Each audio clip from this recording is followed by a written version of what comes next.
Assalamualaikum warahmatullahi wabarakatuh. Alhamdulillahirabbil alamin. Wa bihi nasta'inu ala umurud dunya waddin. Wassalatu wassalamu ala asrofil anbiya'i wal mursalin wa ala alihi wa sahbihi ajmain. Qala Allahu fi Qur'anil adim rabbi shrah li sadri wa yassir li amri wa hlul 'uqdatam min lisani yafqahu qawli subhanaka la ilma lana illa ma 'allamtana innaka antal alimul hakim. Kawan-kawan mahasiswa Makul Aswaja 2 Universitas Nahdlatul Ulama yang saya banggakan, pertemuan kita saat ini sudah sampai pada sebuah materi, yakni sholat id baiknya dilakukan di masjid atau di lapangan. Berkaitan tentang sholat id dilakukan di masjid atau di lapangan, ketika kita landaskan kepada perilaku Nabi atau hadis Nabi, ketika Nabi masih hidup, beliau mempunyai kebiasaan melakukan sholat id di lapangan. Sebagaimana di dalam sebuah hadis diceritakan an Abi Sa'id Al-Khudri radhiyallahu an qala kana Rasulullah sallallahu alaihi wasallam yakhruju yaumal fitri wal adha ilal musallah fa awwalu syai'in yabda'u bihi as-shalah thumma yansarifu fayaqumu muqabilan nas wa nasu julusu ala sufufihim fayu'iduhum wa yusihim wa ya'muruhum fa in kana yuridu ayyaqta'a ba'san qata'ahu wa ya'muru bi syai'in amara bihi thumma yang sorifu. Hadis ini mengatakan dan menunjukkan bahwa Nabi pada saat sholat id dan sholat idul adha, sholat idul fitri dan sholat idul adha, Nabi melakukannya di luar masjid, ya, di sebuah musola. Musola ini adalah tempat sholat. Hal ini merujuk kepada sebuah lafadz yakhruju yaumal fitri wal adha ilal musola. Nabi ketika hari Idul Fitri dan Idul Adha, beliau keluar ke sebuah musola, ke sebuah lapangan. Fa'awalu syai'in yabda'u bihi sholah. Ketika beliau sudah sampai di lapangan, beliau langsung melakukan sholat, yakni sholat Idul Fitri dan Idul Adha. Ketika sudah melakukan sholat, yungsarifu, kemudian Nabi mengusai sholatnya, fayaqumu muqabilan nas. Kemudian setelah Nabi mengusai sholatnya, beliau berdiri menghadap ke masyarakatnya, ke sahabatnya, ke orang-orang muslim yang sholat bersamanya. Wa nasu julusu ala sufufihim, sementara pada saat itu masyarakat dan sahabat atau kaum muslimin yang sholat bersama Nabi itu tetap berada duduk di barisannya masing-masing. Nah, setelah Nabi menghadap mereka, faya'iduhum wa yusihim wa ya'muruhum, ya.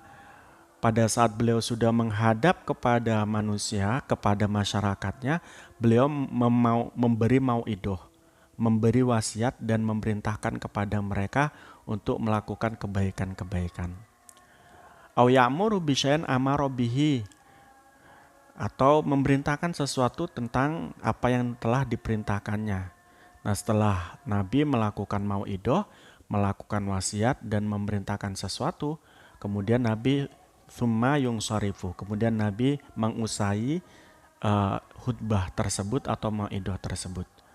Melihat dari hadis ini, nyata bahwa Nabi melakukan sholat Idul Fitri atau Idul Adha itu tidak di masjid, tapi di lapangan.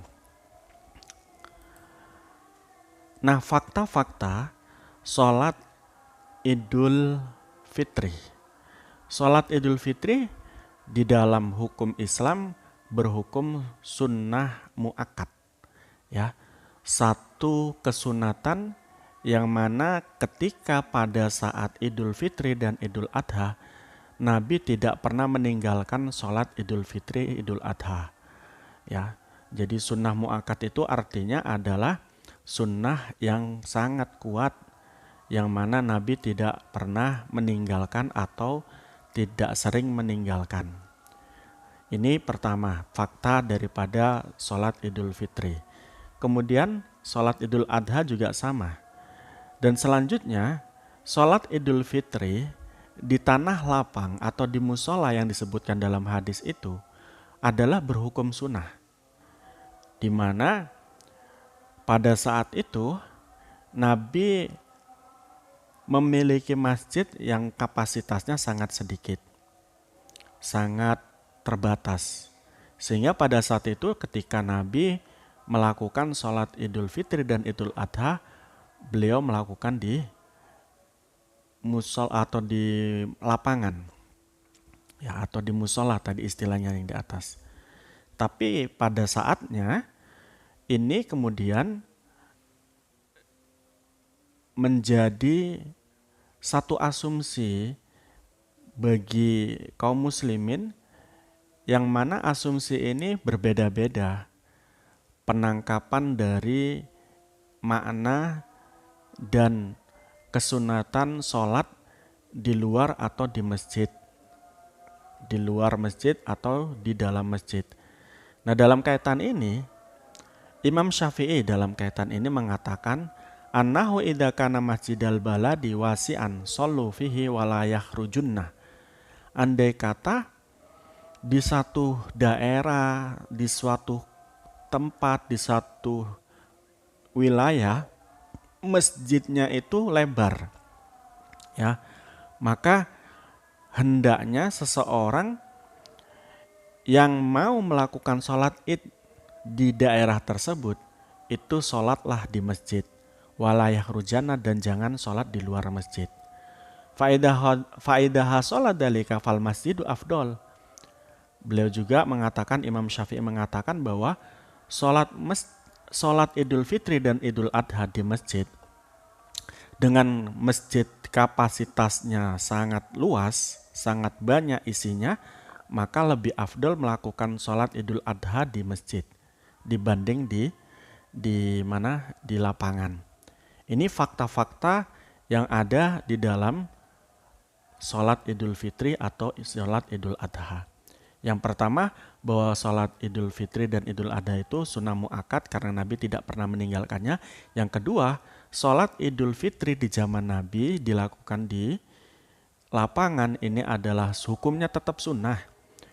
Nah, tapi ketika masjid itu luas dan masjid itu cukup untuk ditempati untuk sholat banyak orang, dalam kaitan ini Imam Syafi'i mengatakan jangan sholat di luar masjid, tapi sholatlah di luar masjid jika kapasitas masjid itu masih cukup.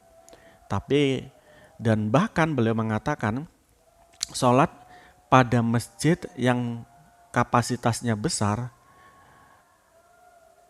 sholat Idul Adha atau sholat Idul Fitri di masjid dengan kapasitas masjid yang besar ini lebih utama dibanding sholat Idul Adha atau sholat Idul Fitri yang dilakukan di luar masjid. Dalam kaitan ini, Al-Hafidz Ibnu Hajar Al-Asqalani telah menyimpulkan dari perkataan Imam Syafi'i tadi bahwa di dalam ilat hukum mengerjakan sholat Idul Fitri, Idul Adha di luar masjid yang dilakukan oleh Nabi, ilat hukumnya atau alasan hukumnya adalah karena masjid pada saat itu, Masjid Nabawi dalam kaitan ini adalah punya kapasitas yang sempit. Sehingga ketika masjid yang memiliki kapasitas besar, maka digunakan untuk melakukan sholat id dan sholat Idul Adha ini lebih utama. Jadi kenapa, pertanyaannya, kenapa Nabi melakukan sholat id, sholat Idul Fitri dan Idul Adha itu di luar masjid dan selalu dilakukan di luar masjid? Kenapa? Karena pada saat itu Masjid Nabawi sangat kecil untuk digunakan sebagai tempat sholat id dan sholat Idul Fitri dan Idul Adha. sehingga lebih baik di lapangan karena tempatnya lebih luas. Nah, hal ini merujuk lagi kepada alasan hukum ini merujuk kepada ketetapan orang Makkah, di mana orang Makkah melakukan sholat Id ini dilakukan di Masjid Haram, di Masjidul Haram, bukan di lapangan. Hal ini karena dianggap Masjidil Haram ini memiliki kapasitas yang lebar. Sehingga ini menguatkan pendapat Imam Syafi'i dan Ibnu Hajar al-Asqalani yang mengatakan lebih utama melakukan sholat Id di masjid ketika masjid itu berkapasitas besar. Tapi kalau kapasitas masjid itu kecil, maka kita mengikuti Nabi Muhammad yang pada saat itu sholat di Madinah dengan menggunakan lapangan sebagai tempat sholat Idul Fitri dan Idul Adha. Sekarang bagaimana pendapat para imam madhab berkaitan tentang mana lebih utama, bagaimana hukum daripada sholat Idul Fitri dan Idul Adha di luar masjid. Menurut Imam Maliki, sholat Idul Adha dan Idul Fitri di luar masjid hukumnya adalah bid'ah. Ya, beliau mengatakan tidak boleh melaksanakan sholat Id di masjid. Akan tetapi kaum muslimin hendaknya keluar sebagaimana dulunya Rasulullah ngasuhnya keluar masjid untuk sholat di lapangan, sebagaimana dulu Rasulullah melakukan sholat Idul Fitri dan Idul Adha di luar masjid, yakni di lapangan. Ini menurut Imam Maliki. Jadi bid'ah karena pada saat itu Nabi melakukan sholat Idul Fitri dan Idul Adha itu di luar masjid. Begitu. Itu menurut Imam Maliki. Tapi bid'ahnya apakah bid'ah hasanah atau bid'ah sayyi'ah? Kita harus ketahui bahwa ketika tadi ada Imam Syafi'i yang mengatakan bahwa sholat di masjid dengan kapasitas masjid yang besar itu lebih utama, maka dalam kaitan ini bid'ah yang dimaksud di sini adalah bid'ah yang sekedar bahwa sholat di dalam masjid, dalam kaitan ini sholat Idul Adha dan Idul Fitri, ini adalah bid'ah yang tidak nyampe kepada bid'ah dolalah. Hanya saja pada saat itu bid'ah yang dimaksud adalah karena Nabi tidak melakukannya. Nah, selanjutnya Imam Syafi'i juga mengatakan bahwa telah sampai kepada kita hadis di mana Rasulullah itu senantiasa melakukan sholat itu di luar masjid, ya, di luar masjid, baik itu sholat Idul Fitri ataupun Idul Adha, telah sampai kepada kita, kecuali penduduk Mekah. Di mana penduduk Mekah tadi kita sudah katakan bahwa penduduk Mekah itu melakukan sholat Idul Fitri dan Idul Adha berada di Masjidil Haram. Karena Masjidil Haram dikatakan atau dianggap sebagai satu tempat, satu masjid yang punya kapasitas besar. Sehingga mereka tidak butuh untuk pergi ke lapangan. Dan pada saat semacam itu, jadi di sini kan ada dua hadis. Ada dua bentuk hadis. Yang pertama hadis fi'linya Nabi, yang kedua hadis takririnya Nabi. Ini seolah-olah bertentangan, tapi sesungguhnya tidak bertentangan. Kenapa tidak bertentangan? Hadis Nabi yang mengatakan bahwa Nabi melakukan sholat Id di luar masjid, ini ada alasannya. Alasannya apa? Alasannya karena masjid pada saat itu sempit. Masjid Nabawi itu sempit, tidak cukup untuk menampung jumlah masyarakat muslim di zaman Nabi untuk sholat Id bareng-bareng atau berjamaah di sana. Sementara Masjidil Haram ini dianggap sebagai yang kedua adalah hadis takriri, di mana hadis takriri bentuknya adalah pada zaman Nabi juga Nabi membiarkan para sahabat yang ada di Makkah melakukan sholat Idul Fitri, Idul Adha di dalam masjid. Di dalam masjid yang dimaksud adalah Masjidil Haram. Nah di sini ini ada dua hadis yang seolah-olah bertentangan tapi sebetulnya tidak bertentangan dilihat dari alasannya. Alasan yang pertama, kenapa Nabi melakukan sholat di luar masjid adalah karena memang masjidnya tidak cukup. Alasan yang kedua, kenapa para sahabat yang berada di Mekah melakukan sholat id di dalam Masjidil Haram, ini karena alasan masjid masih punya kapasitas yang cukup. Yang selanjutnya, Masjidil Haram itu ada Ka'bah di dalamnya. Ini yang menjadi utama dilakukan atau melakukan sholat id atau idul adha di dalam masjid. Nah, selanjutnya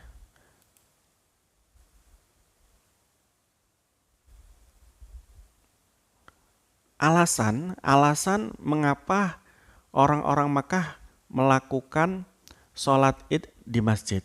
Salah satunya tadi sudah dikatakan bahwa kapasitas daripada kapasitas daripada masjid di kota Makkah itu atau di kapasitas daripada Masjidil Haram itu sangat luas. Itu yang pertama. Hal ini merujuk kepada apa yang dikatakan oleh Imam Syafi'i tadi. Nah, sementara itu ada alasan juga kenapa orang Makkah melakukan sholat id di masjid.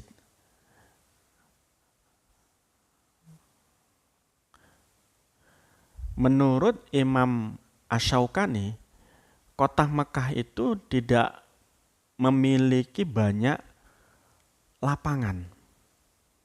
Ya, sehingga sudut-sudut kota tersebut itu sangat sempit. Karena tidak ada lapangan, karena sudut kota itu sangat sempit, maka kemudian digunakan Masjidil Haram ini sebagai tempat untuk sholat id. Nah kemudian menurut Syekh Muhammad bin Soleh, kenapa orang Makkah melakukan sholat di dalam masjid? Sholat id di dalam masjid. Karena sekali lagi di dalam Masjidil Haram itu ada Ka'bah. Itu alasan kedua. Jadi alasan pertama, kenapa orang Makkah melakukan sholat id di dalam masjid, karena kota Makkah itu sempit. Ruang-ruang kota tersebut tidak ada yang tersisa, jarang sekali lapangan, sehingga mereka melakukan di dalam Masjidil Haram sholat idnya. Kemudian yang kedua alasannya menurut Syekh Muhammad bin Saleh Al-Utsaimin itu mengatakan bahwa karena di dalam Masjidil Haram itu ada Ka'bah. Yang selanjutnya Imam Syafi'i tadi mengatakan bahwa kapasitas kenapa orang Makkah itu melakukan sholat id di dalam masjid karena kapasitas Masjidil Haram ini sangat luas. Nah selain itu juga ada alasan yang menarik di zaman Sayyidina Umar. Sayyidina Umar ini pernah melakukan sholat id di dalam masjid. Nah ini kemudian kita yang notabene menjadi pengikut daripada sahabat juga dan pengikut Rasul itu mengikuti apa yang dilakukan oleh sahabat ini, yakni Sayyidina Umar. Nah selanjutnya hukum sholat id di masjid. Menurut Zaidul Mustaqni, Syekh Zaidul Mustaqni, yang mana beliau menukil perkataan daripada Syekh Syarafuddin Musa bin Ahmad Al-Hijawi. Hukum melakukan sholat id di masjid adalah makruh hukumnya. Ini menurut Zaidul Mustaqni yang mengutip Syekh Syafaruddin Musa. Menurut beliau hukum daripada sholat di luar masjid hukumnya adalah makruh, ya, jika tanpa udzur. Tanpa udzur maksudnya ketika masjid itu masih mencukupi ketika sholat di lapangan itu tidak berbahaya, tidak hujan, kemudian kita memaksakan sholat di masjid, maka sholat semacam ini ketika tidak ada udzur semacam hujan tadi itu, maka hukumnya makruh sholat di masjid. Tapi kalau ada udzur, contohnya adanya hujan pada saat dilakukan sholat id di luar masjid, maka sholat di dalam masjid hukumnya mungkin mubah atau sebaliknya makruh, yakni sunnah. Nah, selanjutnya menurut Syekh Abdullah bin Abdirrahman Al-Basam, bahwa beliau mengatakan sesungguhnya sholat id tidak boleh dilaksanakan di masjid, kecuali sama. Ini berpendapat sama dengan Syekh Syarafuddin ya. Syekh Syarafuddin Musa yang mengatakan bahwa makruh melakukan sholat Idul Fitri atau Idul Adha di masjid menurut beliau. Tapi kan kita tidak mengikuti ulama-ulama ini dalam berfikih. Kita mengikuti Imam Syafi'i yang tadi Imam Syafi'i mengatakan bahwa sholat di masjid itu jika kapasitas masjidnya itu luas, maka hukumnya adalah afdol dan utama dibanding sholat di luar masjid atau di lapangan. Nah, jadi kesimpulannya bagaimana hukum sholat id dan baik itu Idul Adha atau Idul Fitri di masjid.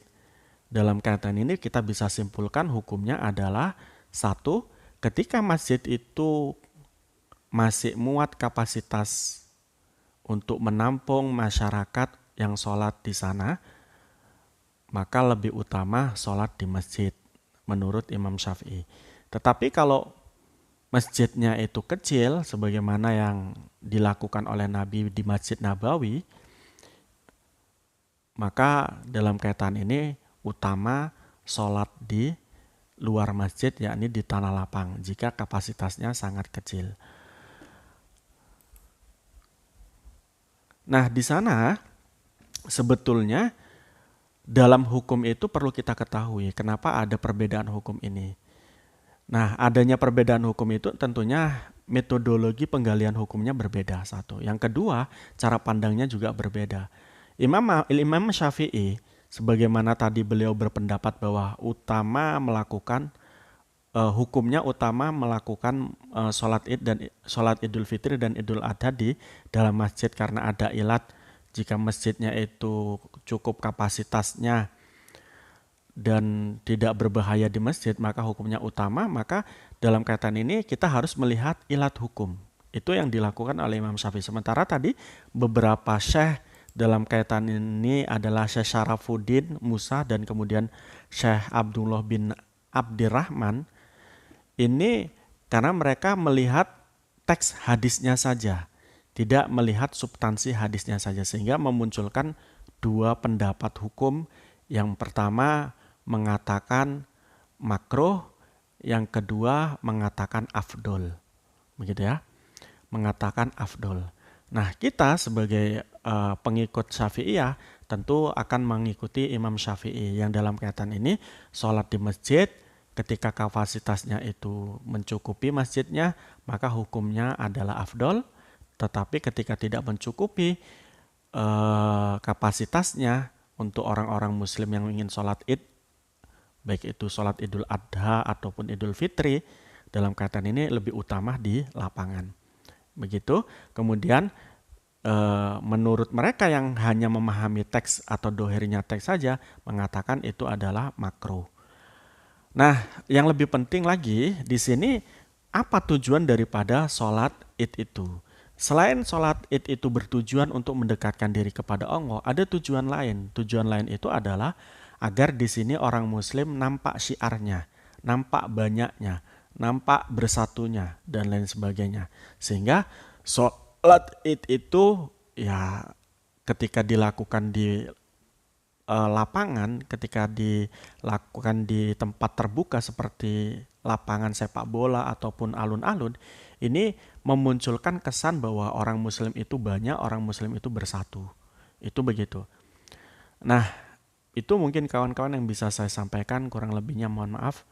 Jika ada pertanyaan tulis saja di dalam kolom YouTube. Saya tutup. Assalamualaikum warahmatullahi wabarakatuh.